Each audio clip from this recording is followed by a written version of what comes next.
Қайырлы күн барша көрермендер. Бүгін мен сіздерге қақпақ және кесте арқылы есеп шығаруды көрсетемін. Қараймыз. Мынау баған бірлік болып есептеледі. Келесі баған ондық, жүздік, мыңдық болып есептеледі. 1, 2, 3, 4. Келесі жоғары қатар 5 болып есептеледі. Егер қақпақты аударатын болсақ, бұл 5 болып есептеледі. 5-ке 1 қосамыз 6, 2 қосамыз 7, 3 қосамыз 8, 4 қосамыз 9. Енді есеп шығарайық. 1-ге 2 қосамыз 3 шығады.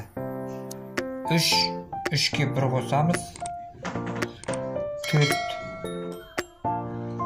Келесі 6-ға 2 қосамыз